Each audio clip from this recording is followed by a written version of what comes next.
Pradeep Ranganathan press மீட்ல சொன்ன மாதிரி இந்த டியூட் ஒரு நல்ல படம் தானா இல்லையா, அதே நேரத்தில் அவர் ஹீரோவா பண்ணிருக்கக்கூடிய மூணாவது படமான இந்த டியூட், இந்த படமும் ஒரு பிளாக் பஸ்டர் அடிக்குமா இல்லையா அப்படிங்கறத டீடைலா பார்த்துடலாம். இதுல படத்தோட கதை வந்து பாத்தீங்கன்னா ஒரு சிம்பிளான ஒரு கதை தாங்க.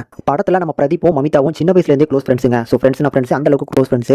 இதுல பிரதீப்புக்கு வந்து ஒரு கட்டத்துக்கு மேல தான் வந்து பாத்தீங்கன்னா மமிதா மேல ஒரு காதல் வருது. ஸோ அந்த ஃபீலிங்ஸை கடைசியா சொல்லி இந்த காதல் கை குடிச்சா இல்லையா அப்படிங்கிறத படத்தோட மொத்த கதையுமே. இதுக்கு நடுவில் வந்து பாத்தீங்கன்னா பிரதீப் வந்து ஒரு மிடில் கிளாஸ் ஃபேமிலியை சேர்ந்தவர். ஸோ அதனால நிறைய கனவுகள், எக்ஸ்பெக்டேஷன் சாதிக்கணும் அப்படிங்கிற வெளியெல்லாம் இருக்கு. ஸோ அதை நோக்கி இந்த படத்துல வந்து என்னென்ன விஷயங்கள் நடக்குது அப்படிங்கிறத ஃபுல்லா படத்தோட ஃபர்ஸ்ட் ஹாஃப்ல காமிச்சிருப்பாங்க. எனக்கு இந்த படம் ரொம்ப பிடிச்சிருந்தது. சூப்பரா என்ஜாய் பண்ணி பார்த்தேன். ஆக்சுவலி இந்த படத்தோட ஸ்கிரிப்ட் வைஸா பார்க்கும்போது ஒரு பெரிய ஸ்கிரிப்ட் மாதிரிலாம் தெரியல. ஆனா அந்த சிம்பிளான ஒரு ஸ்கிரிப்ட் வந்து பாத்தீங்கன்னா வேற லெவல்ல கொண்டு போறது நம்ம பிரதீப்போட பெர்ஃபார்மன்ஸ் தான். அவர் ஒவ்வொரு சீனுக்கும் கொடுக்கக்கூடிய அந்த இம்பார்ட்டன்ஸ் வந்து பாத்தீங்கன்னா நல்லா இருக்கு. ஸோ நம்மளும் இந்த மாதிரி தான் கத்துவோம் அப்போ அப்படிங்கிற மாதிரியான ஒரு ஃபீல் கொடுக்குற அளவுக்கு நேச்சுரலான ஒரு பெர்ஃபார்மன்ஸ் கொடுக்குறாரு. இதை தாண்டி இந்த படத்துல வந்து பாத்தீங்கன்னா அங்கங்க வந்து பாத்தீங்கன்னா ஒரு ஸ்வாக் கிரியேட் பண்றாரு. ஸோ அதெல்லாமே இந்த படத்துக்கு ஒரு நல்ல யூனிக் ஸ்டைல கொடுத்துருக்கு அப்படின்னு சொல்லுவாங்க. அந்த சாக்லேட் எடுக்கிறது, ஏர் பாட்ஸ் மாட்டுறதுன்னு சொல்லி இந்த மாதிரி நிறைய விஷயங்கள் பண்ணிருக்காரு. நல்லா இருந்துச்சு. மமிதாக்கு பொறுத்த அளவுக்கு ஒரு சூப்பரான ரோல். ஆக்சுவலி வந்து பாத்தீங்கன்னா பிரேமலோ அப்படிங்கிற ஒரு லவ் படம் மூலமாவே தமிழ் ஆடியன்ஸை கண்டிப்பா பிடிச்சிட்டாங்க. ஆனா இந்த படம் அதுக்கு மேல ஒரு ஸ்டெப் எடுத்து வைக்கிற மாதிரியான ஒரு ரோல். அதுக்கேற்ற மாதிரி சூப்பரா கியூட்டா பெர்ஃபார்ம் பண்ணிருக்காங்க இந்த படத்துல. முக்கியமா இந்த படத்துல பிரதீப்பும் நம்ம மமிதா இவங்க ரெண்டு பேருக்குள்ள ஆன் ஸ்கிரீன்ல வந்து பாத்தீங்கன்னா அந்த ஃப்ரெண்ட்ஷிப் பாண்டிங்ல இருந்து லவ் போர்ஷன்ஸ், எமோஷன்ஸ் எல்லாமே வந்து பாத்தீங்கன்னா அருமையா ஒர்க் ஆயிருச்சு. சரத்குமாருக்கு வந்து பாத்தீங்கன்னா சூப்பரான ரோல். ஃபர்ஸ்ட் ஹாஃப்ல செம ஹியூமரா பண்ணிருந்தாரு.